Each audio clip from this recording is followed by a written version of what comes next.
세상을 그렇게 오래 살지는 않았습니다. 근데 살다가 보니까 이 세상을 사는데 필요한 게 뭐가 필요한가 보니까 어떤 특출난 그런 탤런트가 필요한 것보다는, 그 특별한 능력이 필요한 것보다는 지혜가 많이 필요하다는 생각이 좀 많이 들었습니다. 특별히 삶의 어떤 중요한 결정을 한다든지 아니면 삶의 인생의 방향을 정할 때 정말로 이런 바른 결정을 할 때는 지혜가 가장 필요합니다. 왜냐하면 우리가 잘못된 결정을 하고 잘못된 방향을 선택하게 되면 우리는 꼭 우리가 결정한 것에 대한 그 대가를 치루었던 경험이 있기 때문입니다. 우리가 살아가면서 잘못된 선택을 할 때도 있고 바른 선택을 할 때도 있습니다. 그런데 이것이 잘된 선택이든 잘못된 선택이든 반드시 그 책임은 내가 지어야 한다는 거예요. 그렇기 때문에 우리는 지혜를 갖기를 원하고 바른 결정을 하며 좀 선하고 어려움이 없는 삶을 살기를 원합니다. 그 누구도, 여기 계신 여러분 모두도 잘못된 결정으로 어려움 당하며 힘들게 살기를 원하시는 분은 한 분도 없다라는 것이죠. 오늘 본문의 말씀은 그리스도인들이 지혜를 가지며 살기를 권면하고 있습니다. 바울은 오늘 본문 안에 지혜 있는 자와 지혜 없는 자를 구분하며 지혜 있는 자의 삶을 살기를 에베소 성도들에게 가르치고 있고, 또 이 본문을 통하여 현대를 살아가는 우리에게도 지혜를 가지며 살아가기를 원합니다. 말씀 속에서 지혜 없는 자는 원어로 아소포이라는 어리석은 자, 특별히 이거는 믿음 안에서 어리석은 걸 이야기하죠.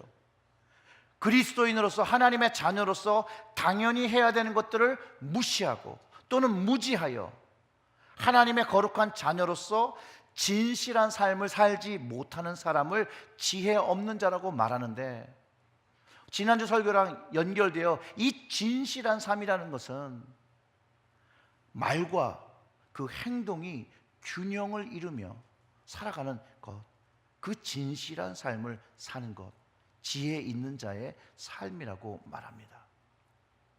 그래서 지혜 있는 자의 삶으로 살아가려면 어떻게 해야 되는 것인가 말씀을 묵상하며 그 방법을 찾아보았는데, 이 말씀 속에서 지혜 있는 자가 되기 위해서 우리에게 요구하는 것은 성령 충만을 경험하라는 것이죠. 그렇기 때문에 지혜 있는 자는 성령의 충만을 경험한 사람입니다. 사도 바울이 말씀 속에서 지혜 있는 자 되는 것, 바로 성령의 충만을 받는 것으로 성령님과 동행하며 살아가는 것을 말합니다. 그러니까 바울에게 있어서 성령 충만을 받는 것과 지혜 있는 자가 되는 것이 동일한 것을 우리가 이해해 볼 수 있습니다. 구약의 성경을 참고해 보면 지혜는 사람 안에 있는 것이 아니라, 내가 가지고 갑자기 어느 날 생기는 것이 아니라 없는 것인데 하나님으로부터 오는 것인 것을 가르쳐 주고 있습니다. 그래서 잠언 2장 6절의 말씀을 참고하면 대저 여호와는 지혜를 주시며 지식과 명철을 그 입에서 내심이며 라고 말하며 우리에게 가져오는 지혜가 하나님으로부터 오는 것인 것을 가르쳐 주고 있습니다. 그리고 동장 22장 20절의 말씀은 하나님으로부터 온 그 지혜가 우리의 삶을 하나님의 뜻대로 이끌고 있음을 깨닫게 합니다. 지혜가 너로 선한 자의 길로 행하게 하며 또 의인의 길을 지키게 하리니 라고 말합니다. 즉 지혜 있는 자는 성령 충만함을 가지고 하나님의 뜻을 이해하며 순종하는 사람의 모습을 이야기하고 있는 것이죠. 그래서 이 성령 충만을 받는다는 말을 우리가 다시 한번 좀 깊게 생각해 보아야 됩니다. 성령 충만한다는 말은 성령에 사로잡혀 하나님의 뜻을 이해하고 그 뜻을 행하며 산다는 의미를 가지고 있습니다.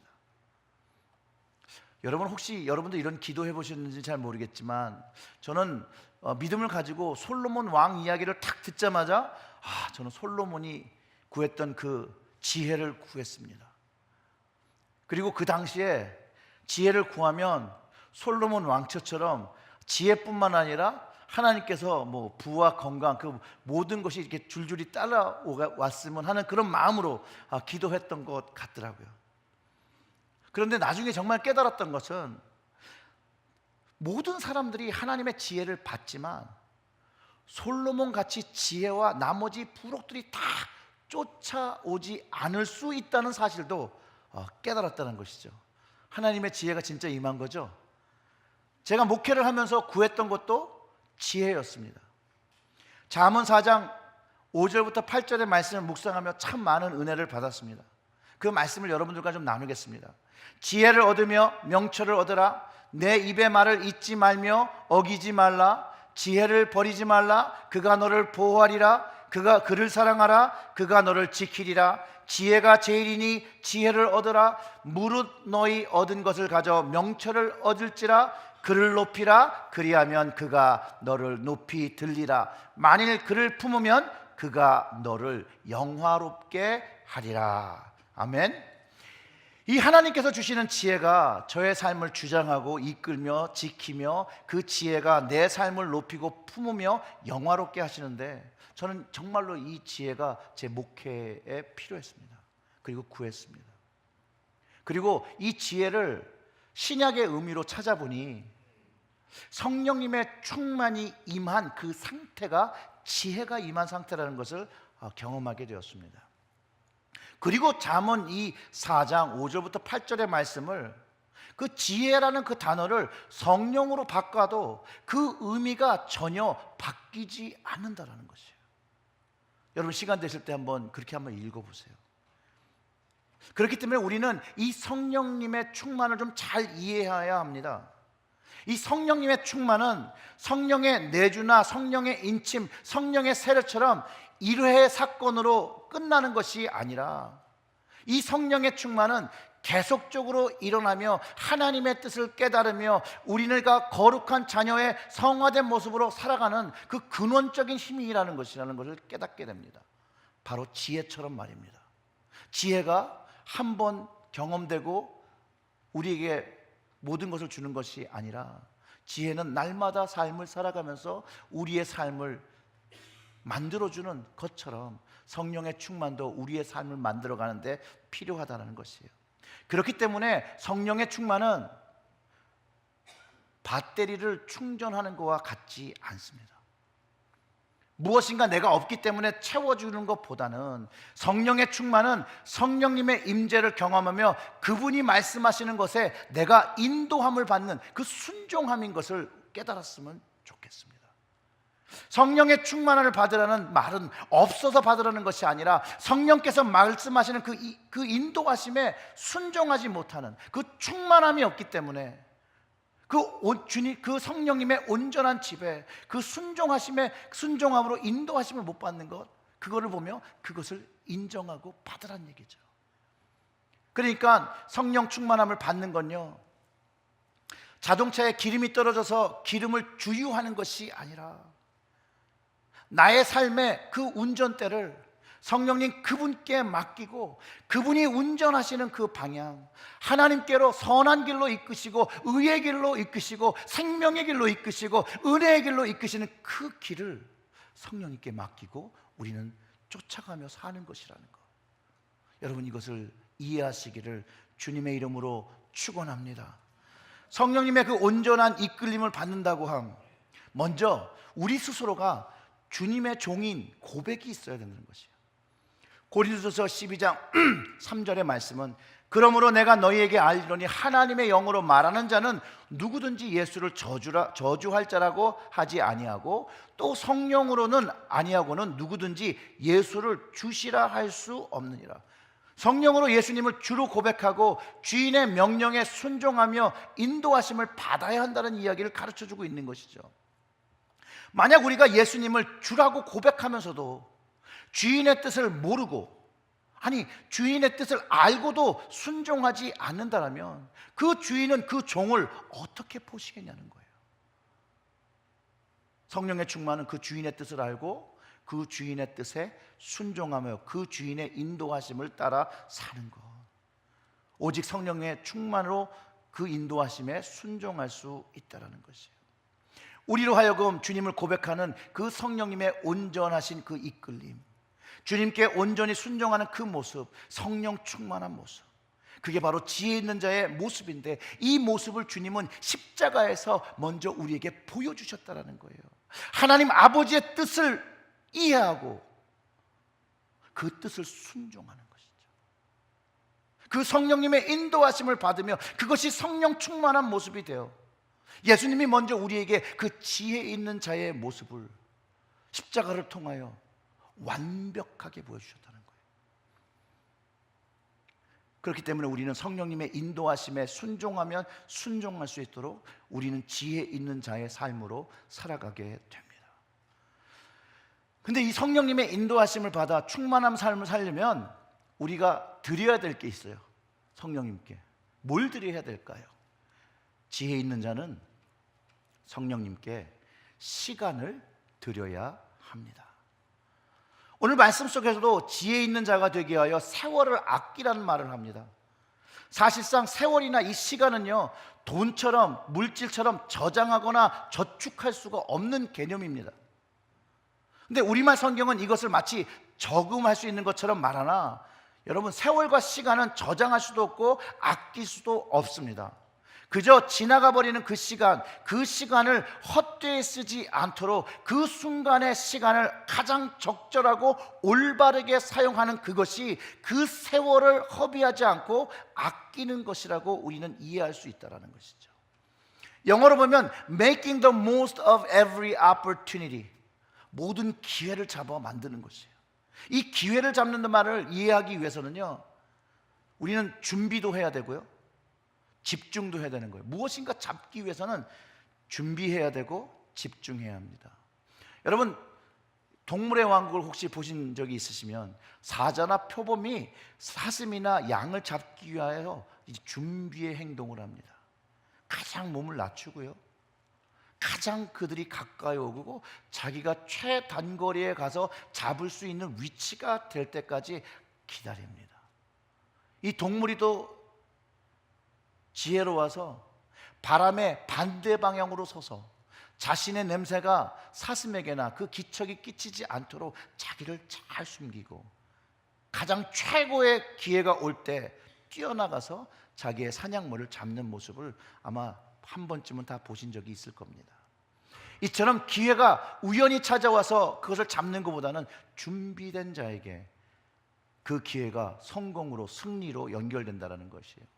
이와 같이 우리의 삶도 하나님의 지혜를 얻기 위하여, 하나님의 뜻을 얻기 위하여 최선을 다하여 노력하며 하나님께 시간을 투자할 때 하나님이 주시는 계시와 지혜를 깨닫고 그것에 따라 올바른 결정하고 의의 길로 살아갈 수 있게 된다는 거예요. 그래서 17절의 말씀은 그러므로 어리석은 자가 되지 말고 오직 주의 뜻이 무엇인가 이해하라. 지혜 있는 자가 하는 일이요, 주의 뜻이 무엇인가 이해하는 것이에요. 하나님께 시간을 드리고 정성을 들여서 하나님의 것이 무엇인지를 분별한다는 것이죠. 근데 이 이해하라는 그 말, 히라보의 그 말로 그 시니에테라는 말인데, 그거는 어떤 것에 마음을 기울여서 안다라는 거예요. 노력과 정성으로 안다라는 것이에요. 그리고 그 뜻을 깨달았으면 그것을 지켜 살아야 되는 것을 전제하여 이해하라, 이렇게 얘기하는 것이에요. 즉 우리가 그리스도인의 모습을 가지고 지혜를 가지고 성령 충만을 받아 살기 위해서 우리는 우리의 마음을 하나님께 기울이는 시간의 드림이 있어야 된다는 거예요. 성령님께 우리가 드리는 시간의 드림이 있어야 된다는 것이에요. 주님께 드리는 시간이 있어야 된다는 거예요. 그럴 때 우리에게 주님은 주님의 뜻을 알려오시고 성령님은 하나님의 뜻을 알려오신다는 것이에요. 시간을 아껴서 하나님의 지혜를 얻기 위하여 하지 말아야 할 것으로 한 가지 딱 꼽은 게 있는데, 그게 뭐냐면 술 취하지 말라입니다. 술 취하고 술을 먹는 것에 대한 그 심각성은 초대교회 때부터 지금까지 교회 안에서 또 믿지 않는 사람들 가정 속에서도 문제로 대두되고 있고, 현재도 이것이 문제되어 정말 가정이 파괴되는 일들이 있습니다. 술 취함을 이야기하는 거지 술을 먹는 거에 대한 그 행위에 대해서 문제를 삼고 있지 않다는 것을 여러분 꼭 기억해야 됩니다. 그 술 취함이 방종한 삶이 되어 삶이 무절제해지고 방탕해지는 것을 이야기하고 있습니다. 근데 여기서 가장 문제가 되어지는 건 뭐냐면요, 술 취해서 잘못된 일을 실수라고 용서되어져야 될 것이라고 여기는 것이에요. 이게 가장 큰 문제예요. 여러분, 취중 운전은요, 자살 미수일 수도 있고요, 살인 미수일 수도 있어요. 하면 안 되는 거죠. 여러분, 가정폭력도요, 이런 술 취함에서 시작돼요. 술김에 내가 잘못했다, 이걸 실수로 여기면 안 됩니다. 성경은 술 취한 것을 방탕한 것이라고 하는데, 이 방탕이란 말은, 그 아소티아라는 말은 영어로 self-indulgence, 절제하지 못하는 것. 술을 먹는 걸 뭐라고 그러는 게 아니라, 술을 너무 많이 먹고 절제하지 못해서 취해서 자기의 이성으로 살아갈 수 없고 자기의 욕망과 자기의 모든 것들을 그냥 배출해내는 것, 육적인 방종, 이 무절제가 잘못됐다라는 거예요. 그렇기 때문에 이것을 통해서 우리가 알 수 있는 건, 지혜 있는 자는, 성령 충만한 자는 절제하는 삶을 살아야 합니다. 제 목회 인생에서 알코올 중독으로 가정과 자녀들을 헤어지면서 저에게 기도를 부탁한 30대의 가장을 만난 적이 있습니다. 그는 그 기도를 부탁하는 자리에서도 그 술잔을 내려놓지 못합니다. 자신의 모습을 절제하지 못하는 술에 병이 든 모습이었습니다. 제가 병원 ICU에서 만난 환자 한 분이 있습니다. 45살의 나이로 술이 중독되어 모든 장기가 그 기능을 하지 못하고 눈, 코, 입, 거기서 피를 흘리며 죽음을 맞이했던 사람, 그 마지막 그 임종을 제가 기도해 준 적이 있습니다. 그는요, 그의 인생 속에 술이 자기를 위로한다고 믿었어요. 위로함을 얻기도 했었어요.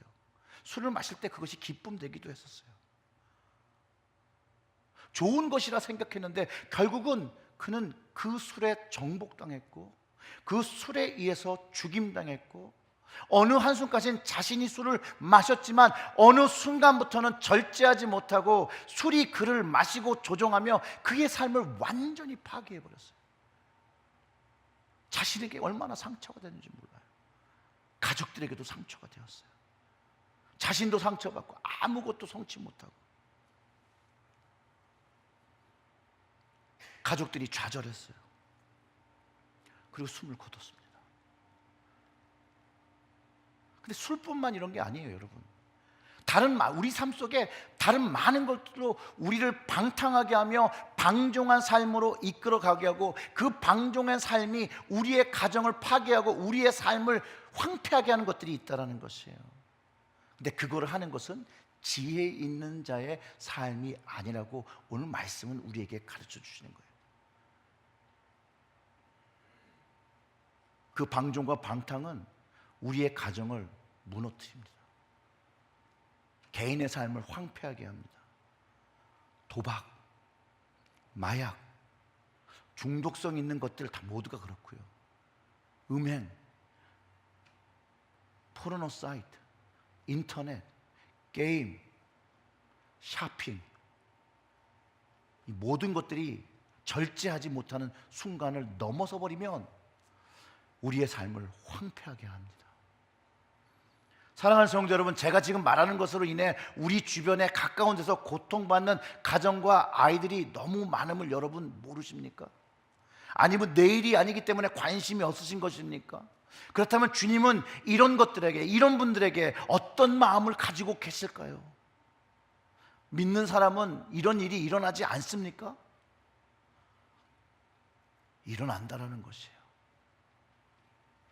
교회 안에서, 교계 안에서 일어나면 우리는 벌써 신문지상을 통해서 알고 있습니다. 예전에 어떤 대형교회 목사가 건축 헌금 때문에 너무 힘들어서 도박을 했다는 거예요, LA에서. 그리고 그 돈을 다 날렸어요. 그러면서 교회 와가지고 내가 마음이 얼마나 절실했으면 교회 돈 갖다가 도박을 했겠냐고 교우들한테 호소하는 그 뻔뻔한 설교, 정말 기가 막혔던 적이 있습니다.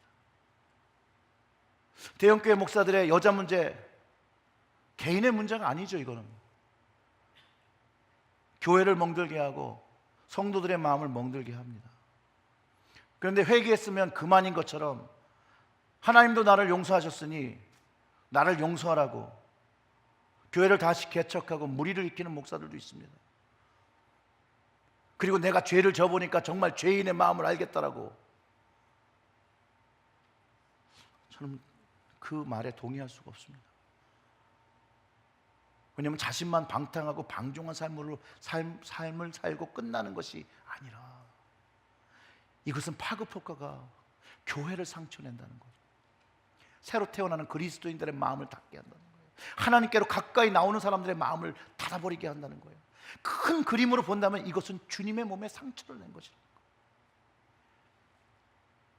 사실 이런 기도를 부탁드리는 것도 부끄럽지만 여러분, 목회자들을 위해서 좀 기도해 주시기를 부탁드립니다.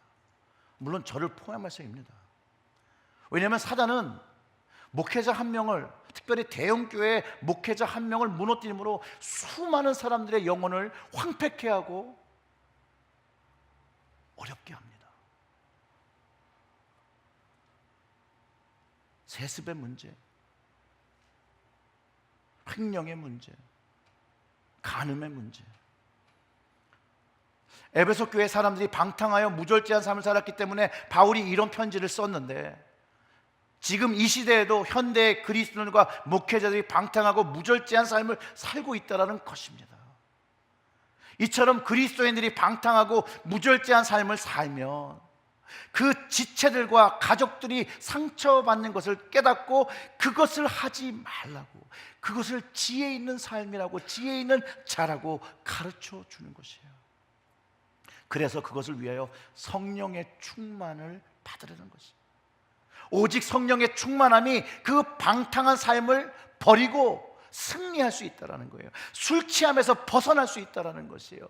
절제하지 못하는 삶에서 벗어나 주님의 인도하심에 순종하며 절제하는 삶을 살아가게 된다는 것이에요. 이게 바로 지혜 있는 자의 삶의 모습이고, 하나님은 이 모습을 기뻐하신다는 거예요. 왜냐하면 이 지혜 있는 자의 삶에는 열매가 있기 때문에 그렇습니다. 지혜 있는 자에게는 찬송과 감사가 있습니다. 그 증거로 에베소 5장 19절과 20절의 말씀이 우리의 삶 속에 나타난다는 거예요. 시와 찬송과 신령한 노래들로 서로 화답하며 너희의 마음으로 주께 노래하며 찬송하며 범사에 우리 주 예수 그리스도의 이름으로 항상 아버지 하나님께 감사하며. 성령님의 인도하심을 받으면 이런 삶을 산다는 것이죠. 성령님의 충만을 쫓아 살아가면 이렇다는 것이죠. 지혜 있는 삶을 살면 이렇다는 것이에요. 지혜 있는 자의 삶은 우리의 삶 속에 하나님을 찬송하는 삶이 자리 잡는 것입니다.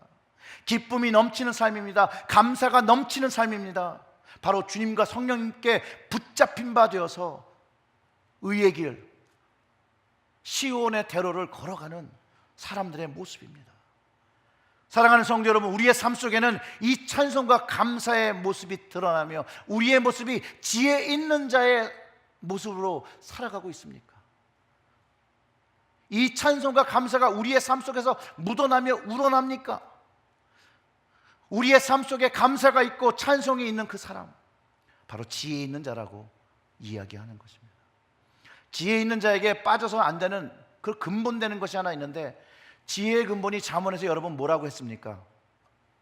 경외함입니다.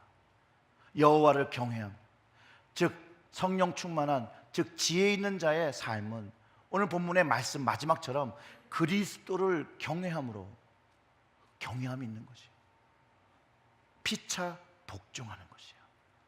지혜 있는 자는 그리스도를 경외함으로 피차 복종하는 것이에요. 이게 지혜 있는 자예요. 그 경외함으로 지혜를 얻죠. 그리고 우리 서로가 서로를 복종하는 거예요. 근데 주님 때문에 서로가 복종하는 거예요. 이게 우리의 말에 복종하는 것이 아니라 주님의 뜻에 각자의 인간적인 세운 그 뜻들을 내려놓고 주님의 뜻을 맞추어 서로가 주님께 복종하는 것을 말하는 것입니다.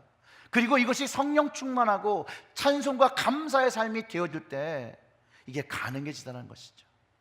오직 성령의 충만을 받고 지혜를 가지고 하나님의 뜻을 가지고 살 때 일어날 수 있는 일입니다. 이 이야기는 도대체 제가 어디서 찾았는지 모르겠지만 작자 미상이에요. 이런 이야기가 있습니다. 지혜로운 사람이 살고 있었어요. 그는 많은 사람들의 질문에 아주 지혜로운 답을 해줍니다. 그런데 하루는 어떤 꾀가 많은 청년이 양손에 이렇게 뭘 쥐고 와서 물어봅니다. 그는 자신 손 안에 작은 새가 들어있다라는 것이에요. 그러면서 이 지혜로운 사람한테 이렇게 물어봅니다. 내 손 안에 있는 새는 죽었을까요? 살았을까요? 이렇게 질문했다고 합니다. 이 청년은요, 이 지혜로운 사람이 틀릴 수 있다는 걸 증명하기 위해서 온 것이라서 새가 죽었다면 살은 새를 날려버릴 생각을 가지고 있었고요, 새가 살았다고 하면 그 자기의 손을 꾹 쥐어서 새를 죽이려 했다라고 합니다. 근데 이 지혜로운 사람은요, 이 청년이 생각했던 것보다 더 지혜로웠습니다. 그가 이렇게 이야기합니다. The bird is whatever you choose him to be. 그 새는 당신이 선택하는 대로 될 것입니다. 우린 이 이야기에서 오늘 귀한 가르침 하나를 발견합니다. 우리의 선택으로 하나님의 뜻이, 주님의 뜻이 나의 삶 속에서 나타날 수도 있고요, 나타나지 않을 수도 있다는 거예요. 여러분들은 무엇을 선택하시겠습니까?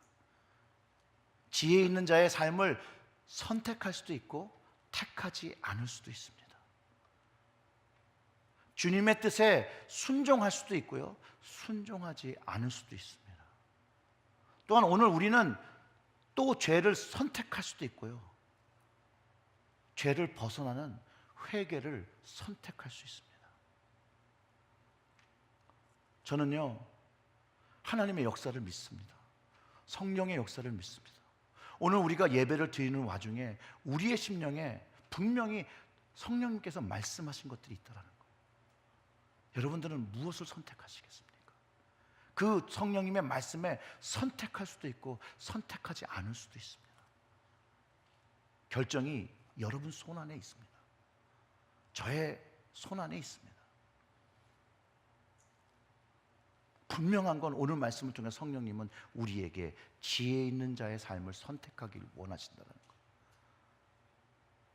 사랑하는 성도 여러분, 지혜 있는 자의 삶, 성령 충만한 삶, 성령님께 여러분의 시간을 드리는 삶, 절제하는 삶, 찬송과 감사를 드리는 삶, 주님을 경외함으로 피차 복종하는 삶을 선택하시기를 주님의 이름으로 축원합니다.